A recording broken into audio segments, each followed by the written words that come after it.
오늘 하나님께서 우리에게 주시는 말씀은 구약성경 창세기 24장 1절에서 9절까지의 말씀입니다. 제가 가진 성경으로 구약 30면에 있습니다. 하나님의 말씀을 봉독하겠습니다. 아브라함이 나이가 많아 늙었고 여호와께서 그에게 범사의 복을 주셨더라. 아브라함이 자기 집 모든 소유를 맡은 늙은 종에게 이르되 청하건대 내 허벅지 밑에 내 손을 넣으라. 내가 너에게 하늘의 하나님 땅의 하나님이신 여호와를 가리켜 맹세하게 하노니 너는 내가 거주하는 이 지방 가나안 족속의 딸 중에서 내 아들을 위하여 아내를 택하지 말고 내 고향 내 족속에게로 가서 내 아들 이삭을 위하여 아내를 택하라. 종이 이르되 여자가 나를 따라 이 땅으로 오려고 하지 아니하거든 내가 주인의 아들을 주인이 나오신 땅으로 인도하여 돌아가리이까. 아브라함이 그에게 이르되 내 아들을 그리로 데리고 돌아가지 아니하도록 하라. 하늘의 하나님 여호와께서 나를 내 아버지의 집과 내 고향 땅에서 떠나게 하시고 내게 말씀하시며 내게 맹세하여 이르시기를 이 땅을 내 씨에게 주리라 하셨으니 그가 그 사자를 너보다 앞서 보내실지라. 내가 거기서 내 아들을 위하여 아내를 택할지니라. 만일 여자가 너를 따라오려고 하지 아니하면 나의 이 맹세가 너와 상관이 없나니 오직 내 아들을 데리고 그리로 가지 말지니라. 그 종이 이에 그의 주인 아브라함의 허벅지 아래에 손을 넣고 이 일에 대하여 그에게 맹세하였더라. 아멘. 오늘 함께 나눌 말씀의 제목은 주인의 기준을 따라입니다. 옛날 한 부잣집에 주인의 신뢰를 받던 하인이 있었습니다. 그는 항상 주인의 마음을 잘 알았고 성실했기에 주인은 그를 믿고 많은 일을 맡겼습니다. 하루는 주인이 하인을 불러 밭에 있는 감자를 캐야 할 때가 되었다고 말했습니다. 이 말을 들은 하인은 주인의 말을 듣곤 제일 먼저 밭으로 가서 감자를 모두 캐서 왔습니다. 둘째 날에도 주인이 하인을 불렀습니다. 이번엔 감자를 캔 밭에 큰 구덩이를 2개 파라고 말했고 하인은 전과 같이 성실히 밭으로 달려가 큰 구덩이를 팠습니다. 셋째 날이 되었고 주인은 하인을 다시 불렀습니다. 그리고 그에게 밭에서 캔 감자 중 큰 것은 오른쪽 구덩이에 작은 것은 왼쪽 구덩이에 넣으라고 말했습니다. 다음 날이 되었고 밭에 간 주인은 놀라게 되었습니다. 왜냐하면 하인이 일을 다 끝내지 못한 채 울고 있었기 때문입니다.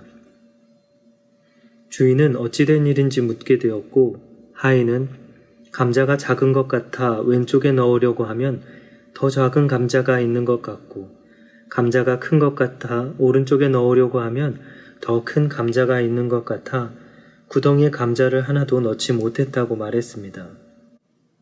이에 주인은 하인이 어려움을 겪을 수밖에 없었던 이유가 무엇이 기준이 되어야 하는지 알지 못했기 때문임을 가르쳐 주었고 하인은 다시 감자를 분류할 수 있게 되었습니다.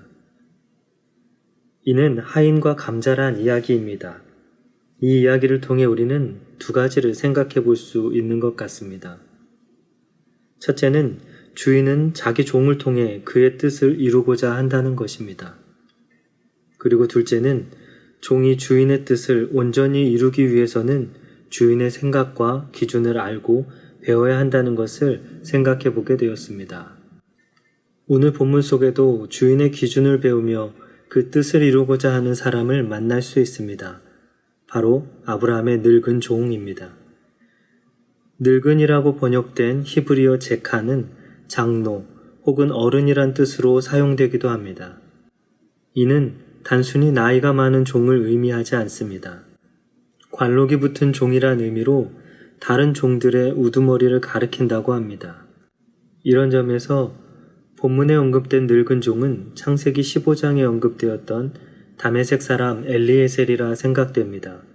엘리에셀은 아브라함이 상속자로 생각할 만큼 신뢰했던 사람입니다. 아브라함은 그런 그에게 한 가지 중요한 일을 맡기게 되었습니다.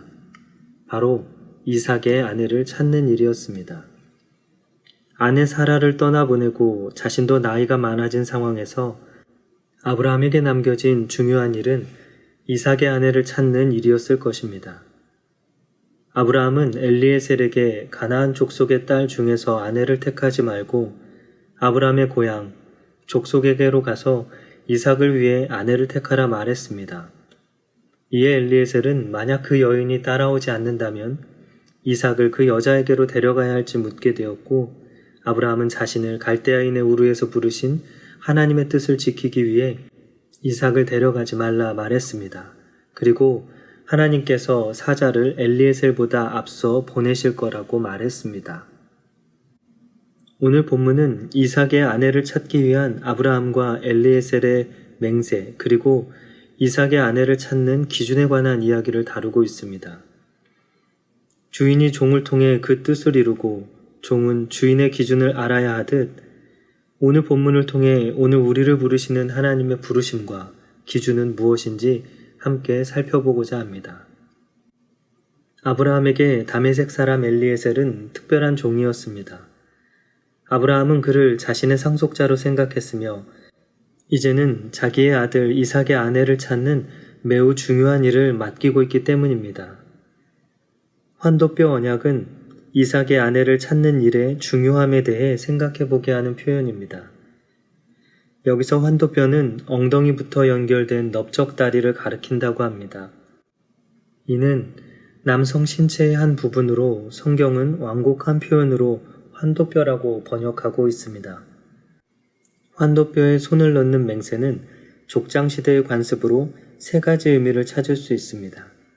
첫째는 환도뼈에 손을 얹는 엄숙한 맹세의 방법이기에 생명의 근원이신 하나님께서 맹세의 증인이 되신다는 의미를 가지고 있습니다.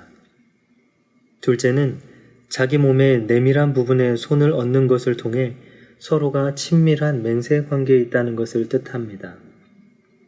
셋째로 남성의 신체 부위에 손을 얹는 방법이기에 자손 대대로 이어 그 맹세에 충성해야 한다는 의미를 가지고 있습니다. 이처럼 환도뼈 맹세는 엘리에셀에게 맡겨진 일, 즉 이삭의 아내를 찾는 것이 아브라함에게 얼마나 중요하고 엄숙한 일이었는지를 생각해 보게 합니다. 그렇기 때문에 엘리에셀과 같은 종이 아니고서는 아브라함이 맡길 수 없는 일이라 생각됩니다. 오늘을 사는 우리의 모습은 어떻습니까? 하나님이 주인이라 말하지만 삶의 주도자는 우리인 것 같습니다.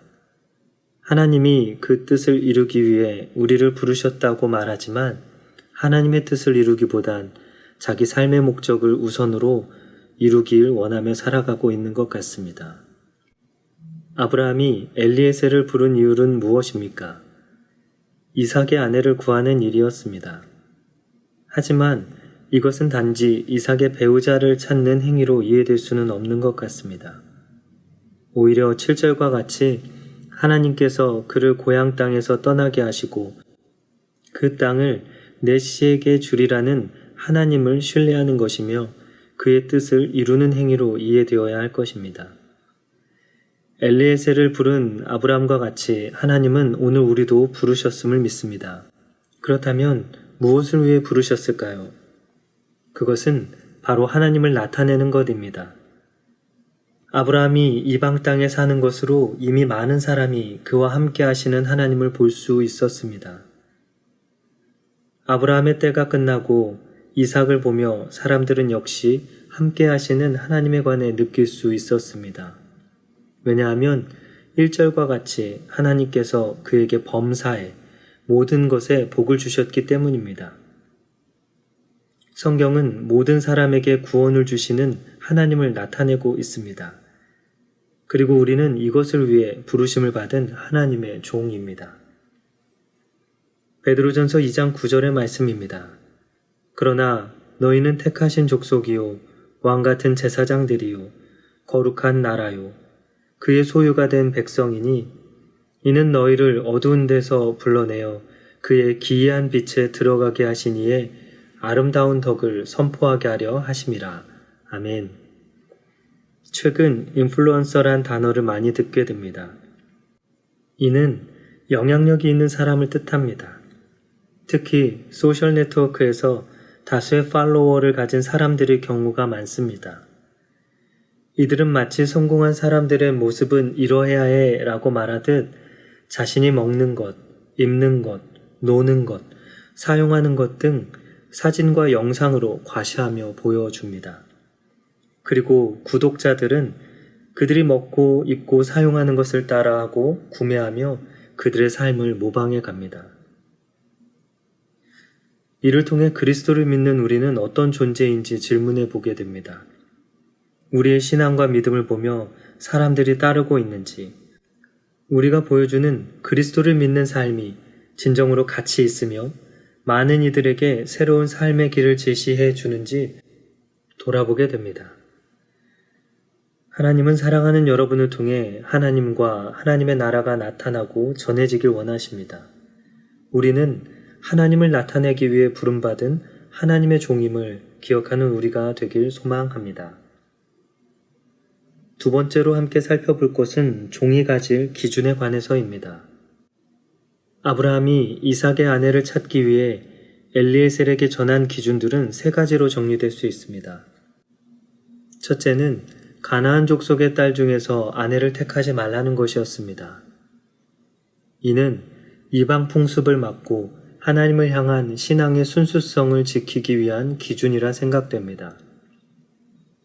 둘째는 자기의 고향, 친척 족속에게서 아내를 택하란 것이었습니다. 이는 언약 공동체로서 이방 민족과의 결혼을 막고 혈통의 순수성을 지키기 위한 기준이라 생각됩니다. 셋째는 여자가 가나안 땅으로 오지 않으려고 하면 이삭을 데리고 가지 말라는 것이었습니다. 이는 하나님이 주신 언약의 땅을 벗어난 생활을 막는 기준이라 생각됩니다. 이처럼 아브라함이 엘리에셀에게 전한 내용들은 신앙과 혈통, 삶의 자리를 지키기 위한 기준들이었습니다. 그리고 이러한 기준이 세워지게 된 이유는 하나님의 뜻을 이루는 것에 있었습니다. 이런 점에서 아브라함이 엘리에셀에게 전한 기준들은 단순히 신앙과 혈통의 순수성을 지키는 조건이 아닌 하나님께 기쁨이 되는 기준이란 것을 알 수 있습니다. 영어로 기준을 스탠다드라고 합니다. 이 단어를 보며 기준이 무엇일지 생각해 볼 수 있는 것 같습니다. 서 있다라는 스탠드와 때론 부정적으로 보일 만큼 고집스럽게 지키다란 의미인 전미사 아드가 합쳐진 단어입니다. 이를 통해 기준이란 남들에겐 부정적으로 보일 만큼 어떤 것을 고집스럽게 지키는 것이란 생각을 해보게 됩니다. 오늘 사는 우리의 모습은 어떻습니까? 하나님이 주신 신앙을 고집스럽게 지키기보단 썩어질 것과 바꾸며 살아가고 있진 않은지요. 때를 따라 도우시는 하나님의 은혜는 잊혀지고 때에 따라 바뀌는 신앙의 기준을 갖고 있진 않습니까? 고집스럽게 지키기보단 융통성이란 근사한 단어로 하나님의 기준을 깨뜨리고 있진 않은지 돌아보아야 할 것입니다. 로마서 12장 2절의 말씀입니다.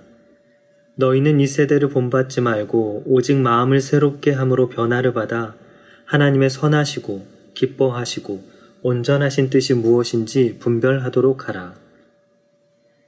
하나님은 사랑하는 여러분이 하나님의 선명한 기준을 갖길 원하십니다. 하나님을 기쁘게 하는 것이 종된 우리의 기준임을 기억하는 우리가 되어야 할 것입니다. 기도하겠습니다. 하나님 아버지 감사합니다. 오늘도 하나님의 나라를 위해 우리를 불러주시고 보내주심에 감사드립니다. 하나님의 부르심에는 후회하심이 없다는 말씀을 믿습니다. 그러니 엘리에셀을 부른 아브라함과 같이 오늘 우리도 하나님과 하나님의 뜻을 세상 속에 나타내게 하시며 그 사명을 귀히 여길 수 있도록 도와주시옵소서. 무엇보다 하나님의 선명한 기준을 알길 원합니다. 하나님의 선하심과 기뻐하심을 따라 분별할 지혜를 주시고 그 기준에 합당하지 않은 것들이라면 우리와 상관없는 것임을 깨닫게 하여 주시옵소서. 감사하며 예수님의 이름으로 기도합니다.